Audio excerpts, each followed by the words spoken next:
Degree পরীক্ষার পরে আমি অবাধ স্বাধীনতা পেলাম, কারণ ততদিনে বাবা মা স্বীকার করে নিয়েছেন যে আমি যথেষ্ট বড় হয়েছি। আর সেই সুযোগে আমি স্থানীয় হাসপাতালের ইন্টার্নি ডাক্তারদের সাথে ঘনিষ্ঠ বন্ধুত্ব করে তুললাম। বলতে গেলে আমার দিনের বেশিরভাগ সময় হাসপাতালেই কাটত। তাদের মধ্যে ডাক্তার সুবীর ছিল আমার সবচেয়ে ঘনিষ্ঠ, আমাকে ছাড়তেই চাইত না। তাই ওর যখন ইমার্জেন্সি ডিউটি পড়ত, আমাকে ওর সাথে থাকতেই হতো।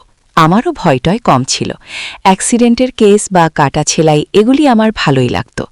আমি কাটা ছেলাইয়ের সময় সুবীরকে সাহায্য করতাম, মাঝে মাঝে মজাও করতাম। সুবীর ছিল আমারই মতো পাগল, সেজন্যেই ওর সাথে আমার এত গাঢ় বন্ধুত্ব হয়েছিল। তবে আমাদের মধ্যে একটা নিয়ম কঠিনভাবে মেনে চলতাম। দুজনের কেউ যখন কোনো মেয়েকে, তখন আর একজন সেদিকে নজর দিতাম না। একদিন একটা ঘটনা ঘটল। একদিন ইমার্জেন্সি ডিউটি করছে সুবীর সাথে আমি। হঠাৎ একটা কেস এলো। এক গ্রাম্য নবধূকে গরুতে ঢিস দিয়েছে। বুটা গরুকে খাবার দিতে গিয়েছিল। গরুটা মাথা নিচু করে খেতে খেতে আচমকা মাথা তুলতে গেছে, আর কাছে দাঁড়ানো বুটার কিনার দিয়ে শিং ঢুকে গেছে। বুটার শাশুড়ি বুটাকে নিয়ে এসেছে, পুরো শাড়ি মাখামাখি, এবং তখনও পা বেয়ে রক্ত গড়াচ্ছে। দ্রুত রক্ত বন্ধ না করলে বুটা মারাও যেতে পারে। এসব ক্ষেত্রে দ্রুত ক্ষত পরিষ্কার করে ছোট হলে ব্যান্ডেজ, আর বড় হলে সেলাই দিয়ে ব্যান্ডেজ করতে হয়। সুবীর বুটার শাশুড়ির কাছে জানতে চাইল কোথায় জখম হয়েছে। গ্রাম্য অশিক্ষিত বুড়ি বলল যে সে দেখে নাই তো রানে হতে পারে। সুবীর বুটার জখমের স্থান আর ক্ষতের অবস্থা দেখার জন্য যেই না শাড়ি ওঠাতে গেছে, শাশুড়ি মহিলা হাহা করে উঠে বলল, সে কি বেয়াবো করতেছেন কেন? কিছুতেই সে হাঁটুর উপরে শাড়ি উঠাতে দেবে না। সুবীর আমাকে আড়ালে ডেকে নিয়ে বলল, মনিদা, জিনিসটা দেখছেন? একে কেড়েছি না দুষ নদুষ আর ফর্সা। এই আইটেমের নরম জায়গাটা একটু না দেখলে ভাই সারা জীবন আফসোস করতে হবে। আমি ওর কথাই সাই দিলাম, যে করেই হোক একটু দেখতেই হবে, পারলে একটু হাতাতে হবে। কিন্তু কিভাবে? শাশুড়ি বুড়ি যেভাবে পাহারা দিচ্ছে। আমি বললাম, কাকিমা, আপনার ছেলেরে আনেন নাই কেন? বুড়ি বলল, আমার পোলারে একটা নাদান, হাবাবোবা, হ্যাঁ আইসে কি হরব। আমরা পরামর্শ করে একটা বুদ্ধি বের করলাম। সত্যি মেয়েটা একেবারে ছোট, বেশ এরকম মেয়েদের কোলা ব্যাঙের মতো গাপ্তা গুপ্তা হয়। সুবীর শাশুড়িকে বলল, কাকিমা, আপনি একটু ওইখানে দাঁড়ান, আমি একটু আপনার বৌমার সাথে কথা বলবো গো। শাশুড়ি রাজি হয়ে একটু দূরে সরে গেল বটে, কিন্তু তীক্ষ্ণ দৃষ্টি রাখল আমাদের দিকে। সুবীর বুটার কাছে জিজ্ঞেস করল আঘাতটা কোথায়। বুটা ব্যথা সহ্য করতে করতে মুখ চোখ বিকৃত করে জানালো কুচকিতে, গুটা। তখন সুবীর বলল, দেখো, তোমার ক্ষত পরিষ্কার ব্যান্ডেজ বাড়তে হবে, প্রয়োজন হলে সেলাই দেয়া লাগতে পারে, তোমার যে জায়গায় আঘাত সেখানে দেখতে দিতে হবে। তুমি কি রাজি? মেয়েটা তখন ব্যথায় কাতরাচ্ছে। সে এমন একটা অবস্থায় আছে যে সে যে কোনো কিছু করতে রাজি, এবং সত্যি রাজি হয়ে গেল। তবে জানতে চাইল ব্যথা লাগবে কিনা। সুবীর জানালো যে ওই জায়গায় অবশ করার ইঞ্জেকশন দেয়া হবে, ফলে সে কিছু টেরে পাবে না। মেয়েটা সানন্দে রাজি হয়ে গেল। এবারে শাশুড়ি বুড়িকে ডেকে সুবীর বলল যে কাপড় তুলতে হবে না, তবে খুলতে হবে। বুড়ি রাজি হলো। সুবীর একটা চান্স নিল, ভাগ্যে লেগে যাওয়ার সম্ভাবনা 90%। বুড়িকে বলল, আপনি রক্তক্ত দেখে ভয় পান না তো? বুড়ি বলল, না না বাবা, আমার মাথা গুড়ায় ওসব কাটাছিড়া আমি দেখবার পারমু নাই। আমরা এটাই চেয়েছিলাম। স্ট্রেচার টেবিলটা মোটা পর্দা দিয়ে আড়াল করা, তাছাড়া দরজায় ওয়ার্ড বয় আছে, কাউকে ঢুকতে দেবে না। সুবীর বুড়িকে উল্টো দিকে ঘুরিয়ে তুলে বসিয়ে তাকে বলল, আপনি আপনার বৌমার হাঁটুর ওখানে শক্ত করে ধরে রাখেন, বেশি ভয় করলে চোখ বন্ধ করে থাকেন। বুড়ি নিশ্চিন্ত হল যে তার বৌমাকে আমরা বেআব্রু করতে পারব না। অথচ গ্রাম্য অশিক্ষিত বোকা মহিলা এটা ভাবল না যে কেবল নিচ থেকে উল্টিয়েই বের করা যায় না, ফিতে খুলে উপর থেকেও বের করা যায়। বুটা ব্যথায় সমানে কাতরাচ্ছে। স্ট্রেচার টেবিলের মাথার দিকে একটু ঢালু করে দিল সুবীর, যাতে বুটা দেখতে না পায় আমরা কি করছি। আরও নিশ্চিন্ত হওয়ার জন্য সুবীর বুটাকে বলল চোখ বন্ধ করে রাখতে। বুটা সত্যি সত্যি হাত দিয়ে চোখ থেকে শুয়ে রইল। সুবীর আমাকে কাজে লেগে যেতে বলল। আমি আলতো করে বুটার শাড়ি সরিয়ে বের করলাম। উফ, কি সুন্দর মোলায়েম, ওখানেই 2 দিন কাটিয়ে দেওয়া যায়। তারপর ফিতে টেনে খুলে লুজ করে নিচের দিকে নামিয়ে দিতেই নরম জায়গায় তা বেরিয়ে পড়ল। সত্যিই অপূর্ব সুন্দর। ফোলা ফোলা চেরাটা গভীর নদীর পাড়ের সাথে তুলনা করা যায়। তবে উপর দিক এবং কুচকির পাশে ঘন কালো কোকড়ানো লম্বা ঘাসে ঢাকা। গরুর শিংটা ঢুকেছে ঠিক কুচকির ভিতর দিয়ে। ক্ষতটা গভীর, সেলাই লাগবে। সুবীর আগে একটা ইঞ্জেকশন লাগালো। 1 থেকে 10 গুনতেই জায়গাটা অবশ হয়ে গেল। বুটার কাছে ক্ষতটি টিপ দিয়ে জানতে চাইলাম সে কিছু টের পাচ্ছে কিনা। মাথা নাড়িয়ে জানালো, খুন আগে সেলাই দিতে হলে জায়গাটা পরিষ্কার করতে হবে। আমি ব্লেড দিয়ে ঘাস কামাতে লাগলাম। মাথায় দুষ্টু বুদ্ধি এলো, শুধু ওই জায়গাটুকুই কেন, পুরো কামিয়ে চকচকে করে তুললাম। সত্যি দেখার মতো। টিপে টুপে দেখলাম তুলতুলে নরম। ছোট্ট মাথাটা নাড়লাম। অবশ থাকায় কিছুই টের পেল না বুটা। পরে সুবীর খতটা সেলাই দিল। ঠাট্টা করে বলল, মনিদা, দেব নাকি সেলাই করে বুড়ির ছেলেটা যেয়ে দেখবে? দরজা বন্ধ। হাই। সুবীরের সেলাই দেওয়া শেষ হলে আমি বুটার দিলাম। দারুণ। আমি বুটাকে জিজ্ঞেস করলাম, তুমি কি কিছু টের পাচ্ছ? বুটা এদিকে ওদিকে মাথা নাড়িয়ে কিনা জানালো। অবশ্য ও সারাক্ষণ চোখ বন্ধ করে রেখেছিল।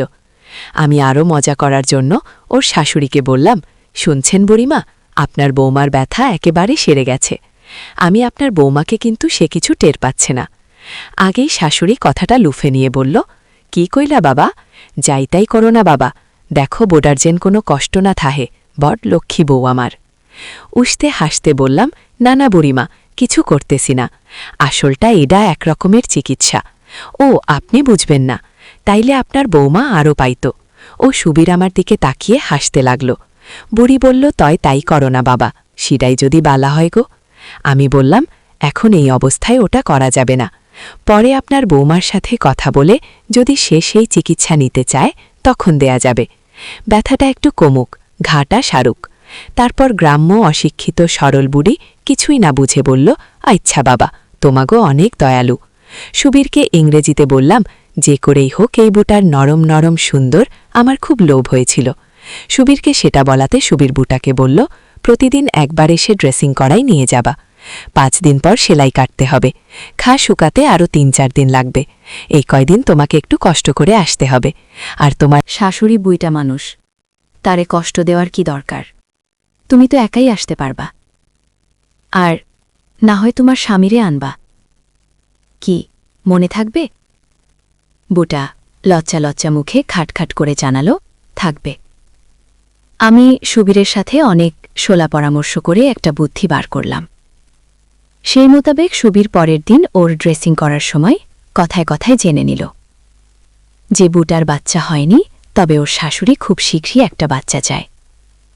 তখন সুবীর ওকে কায়দা করে জানিয়ে দিল, আমার বন্ধুটাকে তো চেনো, ও এ ব্যাপারে খুব ভালো ডাক্তার।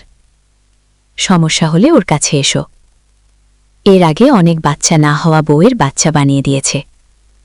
ওই বুটা রাজি হয়ে চলে গেল। টপ ফেলা হয়ে গেছে। এখন মাছের ঠোকর দেয়ার অপেক্ষা।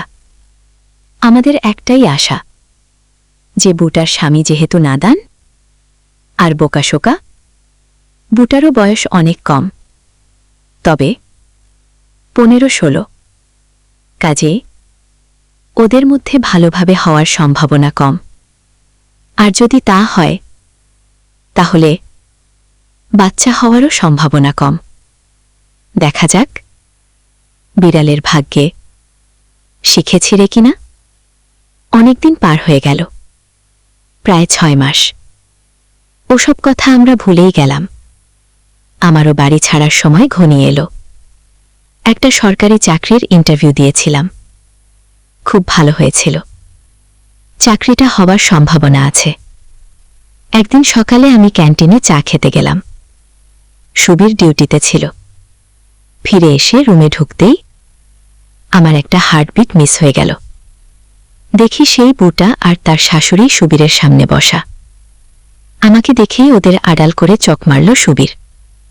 ওদেরকে বলল, ওই যে এসে গেছে আপনাদের ডাক্তার সাহেব, যান ওর সাথে কথা বলেন। ও আমাকে বলল, বুঝলি মনি, এটা তোর কেস। এত সুন্দর বুটার বাচ্চা হয় না। তুই একটু চেক টেক করে দেখ কিছু করতে পারিস কিনা। ঘে আমি খুব গম্ভীর ভাব নিয়ে বললাম, এসু, আমি ওদের নিয়ে একটা খালি চেম্বারে বসালাম। ওই চেম্বারে ডাক্তারের পদ খালি ছিল, কাজেই কারো আসার সম্ভাবনা ছিল না। আমি ওদেরকে বসতে বলে দরজা দিলাম। ডাক্তারের চেয়ারে বসিয়ে বললাম, বল তোমাদের কি সমস্যা? বুটা লজ্জায় জড়ো। শাশুড়ি বলল, দেখো তো বাবা, পোলাটার বিয়া দিচ্ছি 5 বছর হয়ে গেল, এখন পর্যন্ত একটা নাতি নাতকুরের মুখ দেখলাম না।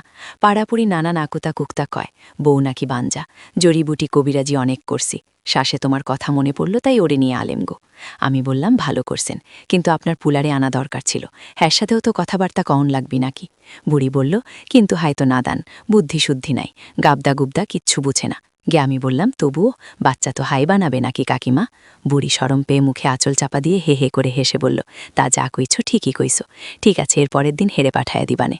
আমি শাশুড়িকে বললাম, আপনার পোলার বুড়ে কিছু গোপন কথা জিগান লাগব, আপনি থাকবেন না বাইরে বসবেন? বুড়ি বলল, না বাবা, আমি বাইরে বসি। শাশুড়ি উঠে বাইরে চলে গেল। যাওয়ার সময় বুদ্ধি করে দরজাটা একটু ফাঁক করে রেখে গেল। খুব চালাক, খুব সতর্ক। আমি বুটাকে বললাম, তোমার ঠিক মতো হয়। বুটা অবাক হয়ে বলল, সেটা আবার কি জিনিস? আমি বুঝলাম গ্রাম্য, অশিক্ষিত, সরল মেয়ে, কাজেই ওর সাথে সেভাবেই কথা বলতে হবে। বললাম, মানে প্রতি মাসে তোমার ওই রাস্তা দিয়ে বাইর হয় নাকি? বুটা এবারে বুঝতে পারল। শরমে মুখে আঁচল চাপা দিয়ে বলল, অঙ্গারতা হয়। আমিসকু কয়দিন থাকে? বক ৫-৬ দিন। আমিস কি তোমার স্বামী তোমার সাথে ঘুমায়? ব। আর কই ঘুমায়? ব। আমিস বাচ্চা নিতে চাও? ব। আমার শাশুড়ির খুব শক্ত। আমিস কেন? তোমার ইচ্ছা নেই বউ? মুখে আরও বেশি করে আঁচল চাপা দিয়ে মুখ নিচু করে। হ, আসে। কি? আমিসকে কতটুকু, অনেক না কম? বোটা কিছু না বলে উপর নিচে মাথা তোলায়।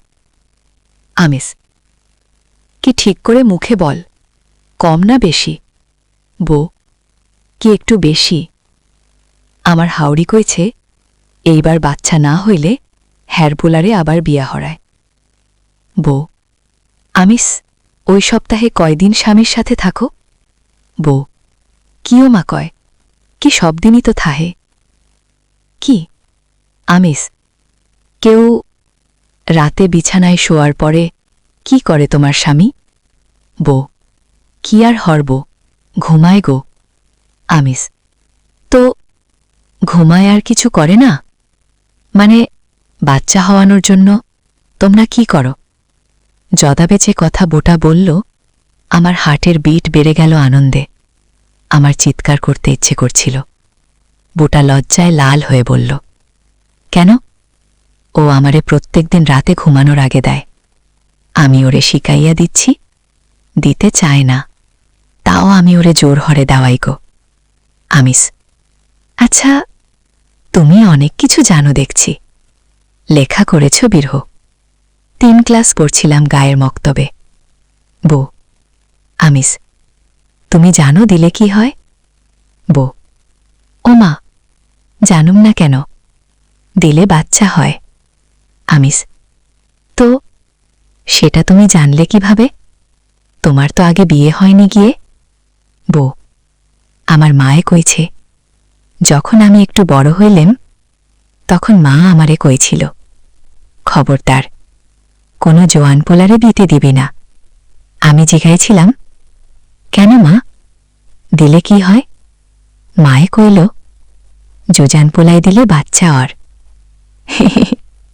আমার পেট ফেটে হাসি আসছিল, কিন্তু হাসতে পারছিলাম না। কি জুটি মাইরি! স্বামীটা নাদান, জানেই না যে তার সাথে একটা আছে, আর সেটা কেবল পেশাব করার জন্য নয়, সেই খিদে মেটানোর জন্য। তার বউয়ের সাথে একটা জায়গা আছে, আর বউ ক্লাস 3 পর্যন্ত পড়া, সব জান্তাবিদ্যের জাহাজ। উনি বিদ্যার বলে, উনি জানেন যে কেবল দিলেই বাচ্চা হয়। বোটাও ও জানে না যে তার শরীরে একটা জায়গা আছে, আর সেটা কেবল জন্য নয়, সেজন্য তার স্বামীর শরীরে আস্ত একটা আছে। এখন আমার সামনে এক বিশাল সুযোগ। আমার সামনে এমন একটা মেয়ে যাকে কোনো পুরুষ চোখ দিয়ে দেখেনি পর্যন্ত। ওর পুরো সম্পূর্ণ অধরা, আর ঠিকমতো অভিনয়টা করতে পারলে আমিই হব ওর আগুন উচকে দিয়ে ঠান্ডা করার প্রথম পুরুষ। বডিটার জন্য খুব মায়া লাগলো আমার। কত শখ তার ছেলের বউয়ের বাচ্চা হবে, সে নাতি নাতুনি নিয়ে আনন্দ করবে, পাড়া প্রতিবেশীর বদনামের হাত থেকে রক্ষা পাবে। কিন্তু সে তো আর জানে না যে তার নাদান ছেলেটা তার বুকের পরিবর্তে নিয়মিত দিচ্ছে বাচ্চা হওয়ানোর জন্য। শালার গাধা জানেই না যে খালি আদর দিলেই বউয়ের বাচ্চা পয়দা হয় না। বাচ্চা বানানোর জন্য পরিশ্রম করা লাগে, গায়ের ঘাম ছড়িয়ে বুকে নিয়মিত আচ্ছা করে হয়, আর দিয়ে বউয়ের পকেট ভর্তি করে দিতে হয়, তবেই না বাচ্চা হয়। ওর বুটাও আরেক নাদান, তা না হলে হয়তো আর কাউকে দিয়ে নিজের জোড়াতে পারত, পেটে বাচ্চাও আসত। দেখা যাক আমি কি করতে পারি। অনেকটা সহজ হয়ে উঠেছে বুটা। আমি ওর নাম জানতে চাইলাম, ও জানালো ওর নাম সুফিয়া। আমি তখন বললাম, বুঝলাম, কিন্তু তোমাকে একটা কথা বলা দরকার, তুমি যদি আমার চিকিৎসা নিতে চাও তাহলে এই কথাগুলি তোমার শোনা অতি জরুরি গো সুফিয়া। জিজ্ঞেস করল কি কথা। বললাম, প্রথমত আমার সামনে লজ্জা করা চলবে না। লজ্জা থাকলে চিকিৎসা হবে না। মনে করো আমি যদি তোমার চিকিৎসা করি, তোমার সমস্ত আমাকে চেক করতে হবে। এই চিকিৎসা অনেক কঠিন, আমাকে অনেক কষ্ট করতে হবে। শুধু দেখা নয়, হাত দিতে হবে। তুমি যদি মনে করো তুমি এসব করতে পারবে না, তাহলে আর আমার কাছে এসো না আগি। সুফিয়া মুখের কাপড় ছড়িয়ে হাহা করে উঠে বলল, না না ডাক্তার সাব, আপনি যা যা কইবেন আমি তাই তাই করমু। অসুবিধা হইব না, কিন্তু খরচাপাতি কেমন লাগব বুঝেন তো, আমরা গরিব গুরবা মানুষ গো। আমি বললাম, না না খরচা বেশি লাগবে না, তুমি যা পারবে দেবে, না পারলে না দেবে। আমি আর বেশি দিন এই হাসপাতালে থাকব না, বড়জোর 2-3 মাস আছি। তুমি আমার শেষ রোগী, তাই তোমাকে আমি এমনিতেই চিকিৎসা করে দিয়ে যাব। তাহলে তুমি আমাকে সারা জীবন মনে রাখবে, কি রাখবে না? সুফিয়া লজ্জা লজ্জা হাসি দিয়ে বলল, হ্যাঁ অবশ্যই রাখমু। বললাম, তোমার বাচ্চা হলে যখন ওকে কোলে নিয়ে আমার কথা মনে পড়বে তাই না? ও বলল, হ্যাঁ তা তো পড়বই, আমগো কত আশা। আমি বললাম, আমি যা যা করতে বলি সব ঠিক ঠিক করো, তোমাদের আশা ঠিকই পূরণ হবে। ঠিক আছে, আজ তোমরা যাও, কাল তোমার স্বামীকে সাথে করে নিয়ে এসো। তোমাদের দুজনের চিকিৎসা একসাথে করতে হবে কি? সুফিয়া রাজি হয়ে চলে গেল। ওদের বিদায় করে দিয়ে সুবীরের রুমে এসে মন খুলে আগে হো হো করে হেসে নিলাম। সুবীর বলল, কিরে এত হাসছিস কেন? খবর ভালো মনে হচ্ছে কি? আমি সুবীরকে সব কথা খুলে বললাম। সুবীর বলল, মনি ভালো একটা দাও মেরেছিস তোরে, ঘুষ হিসেবে লাঞ্চ খাওয়াতে হবে কিন্তু গো। আমি রাজি হয়ে গেলাম। পরদিন একটু আগে ভাগে গিয়ে প্রয়োজনীয় উপকরণগুলি আগে থেকেই সেই খালি চেম্বারে রেখে এলাম। সুফিয়া ও স্বামীকে সাথে নিয়ে সকাল 11টার একটু পরে এসে পৌঁছাল। সুফিয়ার নাকের ডগায় বিন্দু বিন্দু ঘাম জমেছে। ওকে দেখতে কি যে সুন্দর লাগছিল তা ভাষায় প্রকাশ করা সম্ভব নয়। মেয়েটার জন্য আফসোস হল, ফুলের মতো সুন্দর একটা মেয়ের কিনা এরকম নাদান একটা স্বামী জুটল। আমি প্রথমে দুজনকে একসাথে ভিতরে ডাকলাম। সুফিয়ার স্বামী আসলেই একটা নাদান, একেবারেই সরল সহজ বোকার হদ্দ। নিজের কোনো বুদ্ধিশুদ্ধি নেই, বউ যেটা বলে সেটাই বিশ্বাস করে। ওর বুকে যদি কেউ যায় আর বউ যদি বলে যে নাই ঝাটফুক করছে, তাহলে সেটাই বিশ্বাস করবে। কথা বলে বুঝলাম গোপন বিষয়ে ও কিছুই জানে না। আমি সুফিয়ার স্বামীকে বাইরে নিয়ে গিয়ে 10টা টাকা দিয়ে বললাম, তোমার বুকে চেক করতে অনেক সময় লাগবে, তো তুমি এই টাকা নিয়ে কোথাও ঘুরে বেরিয়ে এগো। ও জিজ্ঞেস করল, কেন ডাক্তার সাদ, বেশি সময় লাগবে কেন? আমি বললাম, বাচ্চা কার, তোমার না তোমার বউয়ের? বোকার মতো হাসি দিয়ে বলল, হ্যাঁ আমার বউয়ের। বললাম, সেজন্যেই বেশি সময়, যাও। বলল, ওগো বুঝছি, ঠিক আছে। কি স্বামীটাকে বিদায় করে দিয়ে আমি রুমের দরজা দিলাম। যদিও এই করিডরে কেউ আসবে না, চেম্বারটা করিডরের এক প্রান্তে, আর এদিকে করিডরের মাথার গ্রিল বন্ধ থাকে, যাতায়াত বন্ধ, তবু সাবধানের মার নেই। আমি সুফিয়াকে বললাম, শোনো সুফিয়া, তোমাকে কাল কি বলেছি মনে আছে? সুফিয়া ঘাটকাত করে জানালো, মনে আছে। আমি অধাই সুফিয়ার বিপি চেক করলাম, যাতে সুফিয়ার বিশ্বাস হয় যে সত্যি সত্যি ওর চিকিৎসা হচ্ছে। সুফিয়াকে বললাম লম্বা লম্বা করে শ্বাস নেওয়ার জন্য। আমি যেটা যেটা বললাম সুফিয়া সেটাই করল। ভালো লক্ষণ। তাড়াহুড়ো করার ফল কখনো ভালো হয় না। নিজেকে সাবধান করলাম, কোনো তাড়াহুড়ো নাই, ধীরে বৎস ধীরে। তাড়াহুড়ো করলে সুফিয়ার সন্দেহ হতে, আর সন্দেহ হলে হয়তো আর নাও আসতে পারে আমার কাছে, অথবা সন্দেহ করে যদি কারো সাথে আলাপ করে বসে তাহলেই সর্বনাশ। আমি সেদিনই ওকে এ ব্যাপারে কৌশলে নিষেধ করে দিলাম, যাতে বাচ্চা আসার আগ পর্যন্ত ও কাউকে কিছু না বলে। ওকে বললাম, কেউ জেনে ফেললে যদি কোনো ক্ষতি করে। সুফিয়া সাবধান হয়ে গেল। আমি সেদিনের মতো ওকে 2-3 রকমের ট্যাবলেট দিয়ে আবার পরদিন আসতে বললাম। আসলে ওগুলো ছিল সব ভিটামিন ট্যাবলেট, কিন্তু আমি ওর বিশ্বাস আরও দৃঢ় করার জন্য বারবার করে নিয়ম করে ওষুধগুলো খেতে বললাম দেখো যেন কোনো ভুল না হয়। পরদিন ঠিক সময় মতো সুফিয়া ও স্বামীকে নিয়ে হাজির হয়ে গেল। আমি আগের দিনের মতো ও স্বামীকে টাকা দিয়ে বাইরে পাঠিয়ে দিলাম। সে খুব খুশি। সুফিয়া আগের চেয়ে জড়তা কাটিয়ে বেশ ফ্রি হয়ে উঠেছে। ও এখন আমার সাথে হেসে হেসে কথা বলছিল। আমিও আর ওর সাথে কোনো আড়াল রাখতে চাইলাম না। জিজ্ঞেস করলাম, ওষুধ খেয়ে কোনো পরিবর্তন বুঝতে পেরেছ? স্বভাবতই ওর উত্তর ছিল না। পরিবর্তন হবে কি করে? আমি কি কোনো কার্যকরী ওষুধ দিয়েছিলাম নাকি? দিয়েছিলাম তো ভিটামিন ট্যাবলেট। আমি আবার ওর প্রেশার চেক করলাম, স্টেথোস্কোপ দিয়ে পরীক্ষা করলাম। তারপর জিজ্ঞেস করলাম, কোনোই পরিবর্তন হয়নি। আবারও মাথা দোলালো সুফিয়া। বললাম, তোমার আপেলের বোটায় কুটকুট করে কামডানি বা অস্বস্তি বা শরীরের মধ্যে কেমন কেমন করা তেমন কিছুই হয়নি। সুফিয়া আবারও মাথা তুলিয়ে জানালো, সেসব কিছুই হয়নি। তখন আমি বললাম, সুফিয়া, তোমাকে আমি আগেই বলেছিলাম আমার কাছে লজ্জা পাওয়া যাবে না, মনে আছে? সুফিয়া মাথা হেলিয়ে জানালো, আছে। ইয়মি মিটমিট করে হাসছিল। ও আমি বললাম, তোমার একবার পরীক্ষা করে দেখতে হবে। তুমি তো জানো বাচ্চা জন্মাবার পর সে কি খায়, তাই না? সেজন্য আগে তোমার পরীক্ষা করতে হবে। করব? সুফিয়া বলল, করেন। সুফিয়া শক্ত শক্ত হয়েছিল। আমি বললাম, না না, এভাবে নয়। এবারে সুফিয়া একটু ঘাবড়ালো, কিন্তু সেটা মাত্র সাময়িক। হাত কাঁপছিল। কিছুক্ষণ চেষ্টা করে হেসে দিল। বলল, আমি পারব না, আপনি খুলে নেন গো। আমি আলতো হাত রাখলাম। শিউরে উঠল সুফিয়া। 18 বছর বয়সী একটা বিবাহিতা মেয়ে শুধু ভুল গানের কারণে সুখ থেকে বঞ্চিত। আমার পেলে তো শিউরে উঠবেই। সুফিয়া থেকে খুলল না। আমি ওর উদ্দেশ্য বুঝতে পারলাম। আমি ওকে উঠে পাশে রাখা ইজি চেয়ারে শুতে বললাম। সুফিয়া উঠে গিয়ে চেয়ারে বসল। হাত আমারও কাঁপছিল। এত সুন্দর, দেখেই বোঝা যায় হাত পড়েনি, পুরোপুরি গোল। আমি ওর দিকে তাকিয়ে থাকার জন্য সুফিয়া লজ্জায় মুখটা অন্যদিকে ফিরে থাকল। আমি আলতো করে একটা সুফিয়া এমনভাবে ঝাঁকি দিয়ে উঠল, মনে হলো ওর ভেতর দিয়ে কারেন্ট চলে গেল। আমি জিজ্ঞেস করলাম, কি হলো সুফিয়া? মুখে আঁচল চাপা দিয়ে বলল, কিছু না, কেমন যেন লাগলো। আমি বললাম, কেমন লাগলো? সুফিয়া বলল, কইতে পারুম না, কেমন যেন লাগলো। আমি এবারে একটা সুফিয়ার মাঝে মাঝেই ঝাঁকি দিয়ে উঠছিল। আমি জিজ্ঞেস করলাম, কেমন লাগছে এখন? সুফিয়া বলল, কেমন জানি লাগতেছে গো। আমি বললাম, ভালো না খারাপ? সুফিয়া লজ্জিত হাসি দিয়ে বলল, বালাও। সুফিয়া রীতিমতো হাতে লাগলো। বুঝন, তাজ হবে, এগুলো নরম করতে হবে, না হলে বাচ্চার জন্য খাবার জমবে না।